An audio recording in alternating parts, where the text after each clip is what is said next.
A very good afternoon to you all. This is Jyoti, the host for your today's class, and we'll be discussing about one of the most important organelles of the eukaryotic cells, which is also called as its powerhouse.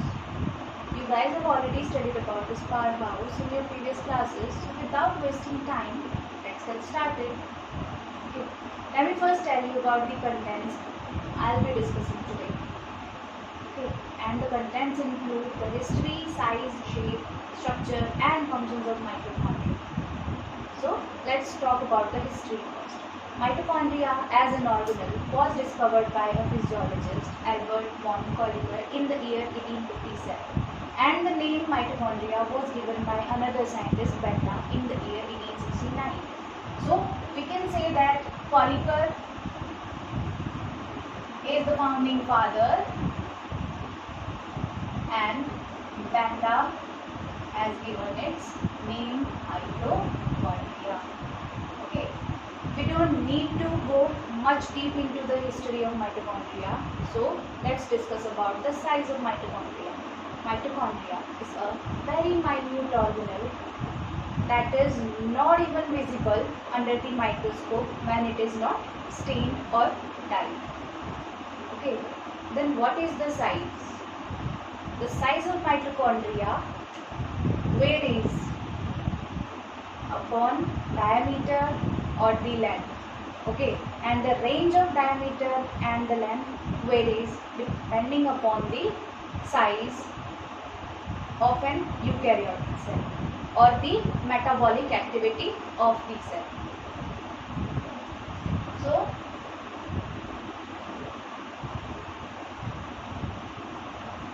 the diameter ranges between 0.2 micrometers to 1 micrometer, and the length varies from 1 micrometers to 4.1 micrometers. This data is as per your NCERT. Okay, I have told you about the stain, that mitochondria should be stained when we want to see it under the microscope, and the dye we use to stain mitochondria is the Janus green.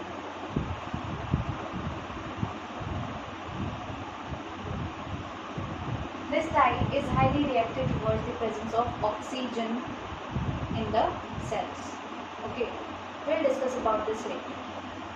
So now, according to the dimensions of mitochondria, the size of mitochondria says that its shape would be like a cylinder or a sausage. You can see this in the diagram also. The sausage shape. The length is greater than the diameter. Okay, so the shape of mitochondria would be like a sausage or cylinder. Okay. In this diagram, you can see the presence of two different type of membranes. The outer one and the inner one. Outer mitochondrial membrane and the inner mitochondrial membrane, making it a double membrane bound organelles. When we talk about the double membrane bound organelles, there are three major double membrane bound structures. First one is the mitochondria itself. Second one is the chloroplast, and the third double membrane bound organelle is the nucleus. Okay, we'll discuss about chloroplast and nucleus later on. Let's focus on the structure of mitochondria. Mitochondria, being a double membrane bound structure, has its outer membrane as a smooth and limiting membrane. It is a smooth and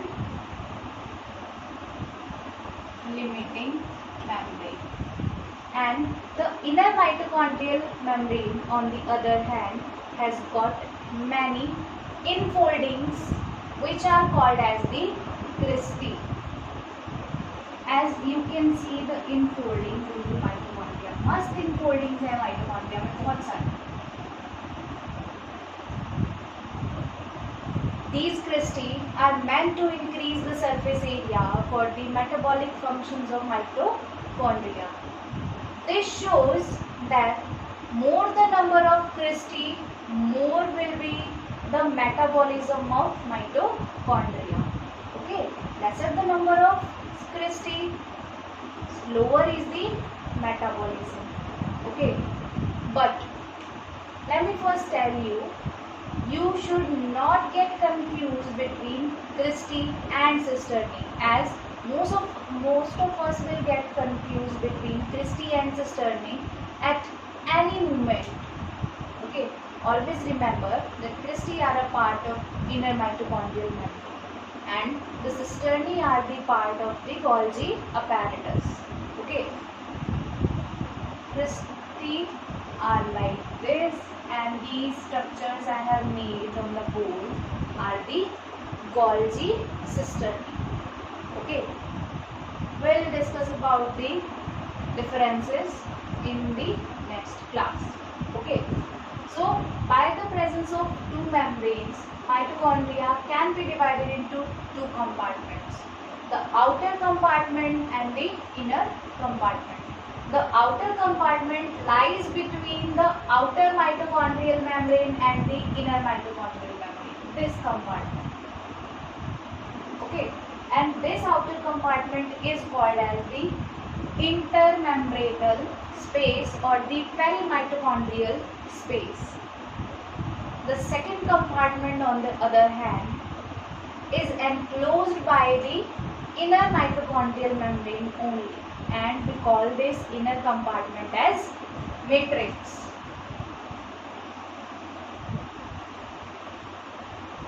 Okay, matrix is a liquid compartment which has many structures. Okay, and matrix is involved in the aerobic respiration or the cellular respiration. +1 NCERT chapter 14. Okay, we'll discuss about this aerobic and cellular respiration in details in the chapter 14 of your 11th NCERT. Okay. Matrix is the site of aerobic respiration.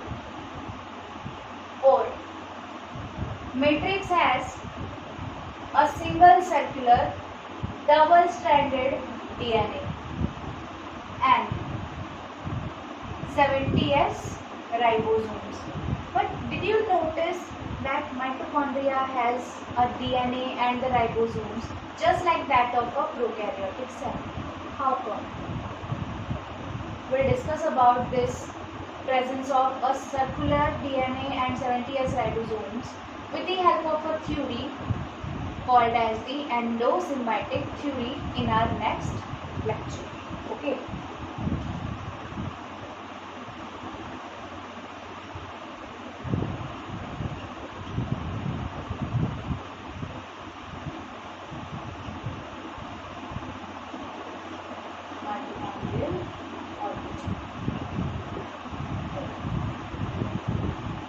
Can you see the circular structures found on the Christie? These structures are called as the oxysomes or the ATP synthases or the F0F1 particles. These particles are the main site of ATP production. These particles are the main site of ATP production. So, and they are found on Christie. I have told you that more the number of Christie, more will be the metabolism. You can see this. More the number of Christie, more will be the number of oxysomes, and more oxysomes will produce more amount of ATP, because ATP is the biological currency. All the cells of the body have to use this ATP to perform their functions. So, another function of mitochondria is the ATP production. we have discussed about two different functions of mitochondria. One is the aerobic respiration, other one is the ATP production. Can you tell me the full form of ATP? Yes, it is the adenosine triphosphate, the biological currency.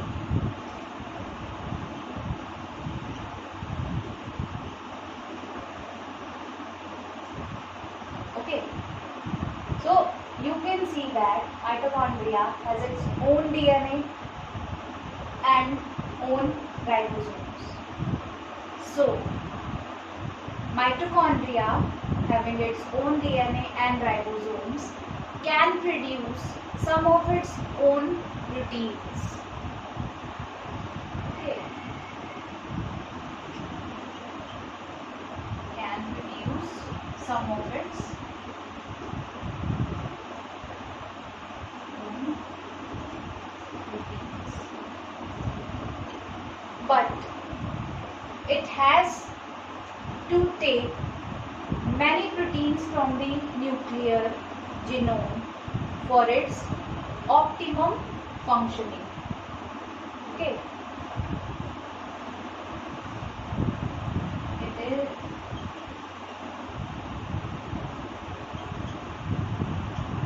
nuclear proteins.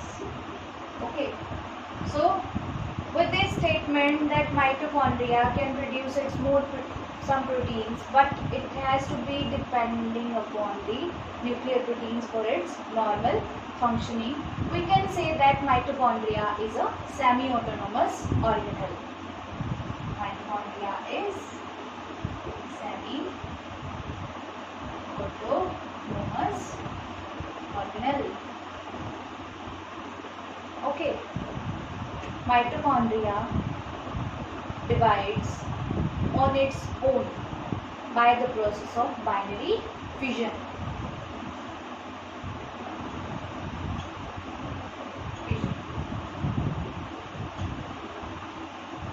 Okay, so what we have discussed today is the history that is covered by Colliker, named by Banner, and then about the size.